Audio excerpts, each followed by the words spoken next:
பிரியங்கா மணிமேகல பிரச்சனை இப்ப சில நாட்களா சமூக வலைதளங்கள்ல தீனி போட்டுட்டே இருக்குன்னு சொல்லலாம். நடந்த பிரச்சனைய சொல்லிட்டு நிகழ்ச்சியில இருந்து விலகிய மணிமேகல அமைதியாவே இருந்துக்கலாம்ப்பா என்ற ரீதியில அந்த விஷயம் பெரிய ஒரு பூதாகரமா இப்ப வெடிச்சிருக்குது.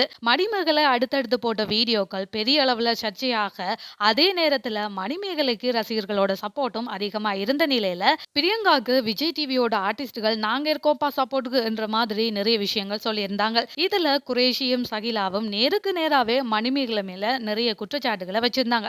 ஆனா இதுவரைக்கும் பிரியங்கா தரப்புல இருந்து குற்றச்சாட்டுக்கு எந்த ஒரு பதிலுமே கொடுக்கப்படல. இந்த நிலையில பிரியங்கா தொகுத்து வழங்குற ஸ்டார்ட் மியூசிக் நிகழ்ச்சியோட ப்ரோமோ ஒன்று வெளியாகி இருக்கு.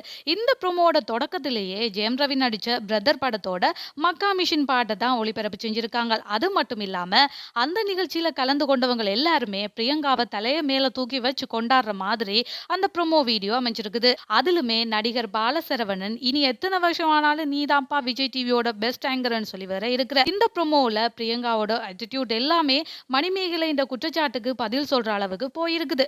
அது மட்டும் இல்லாம நீ என்ன வேணா பேசிட்டு போ, நான் என் வேலையை பாக்குறேன்ப்பா என்ற மாதிரி பிரியங்கா சொல்ற மாதிரியே இந்த வீடியோ ஃபுல்லாவே அமைஞ்சிருக்கு. அது மட்டும் இல்லாம மணிமேகலைக்கு எதிராக ரசிகர்களை திருப்புறதுக்காக விஜய் டிவி செஞ்ச விஷயம் தாப்பா இந்த ப்ரோமோ வீடியோன்னு சொல்லி நிறைய நெட்டிசன்ஸ்கள் பல தங்களோட கருத்துக்களை தெரிவிச்சு வர்றாங்க. மணிமேகலை முதல்ல தனக்கு நடந்த பிரச்சனையை பத்தி பேசிக்க அவக்கு அமோகமா ஆதரவு இருந்துச்சு. அதெல்லாமே உண்மைதான். ஆனா அதுக்கு அடுத்து அவ போட்ட ஒரு வீடியோல செம்புக்கெல்லாம் என்ன மரியாதைப்பா என்ற ஒரு பேச்சு பேசினா. இது சில பேருக்கு வெறுப்படைகிற விதமா தான் அமைஞ்சிருந்துச்சு. எந்த பிரச்சனையிலுமே தன்னை ஈடுபடுத்திக் கொள்ளாத நம்மளோட மாகாப்பா ஆனந்த் கூட மணிமேகலை இந்த வீடியோவுக்கு பிறகு செருப்பு வச்சு இன்ஸ்டாகிராம்ல ஸ்டோரி போட்டது எல்லாமே குறிப்பிடத்தக்க விஷயம் தாப்பா.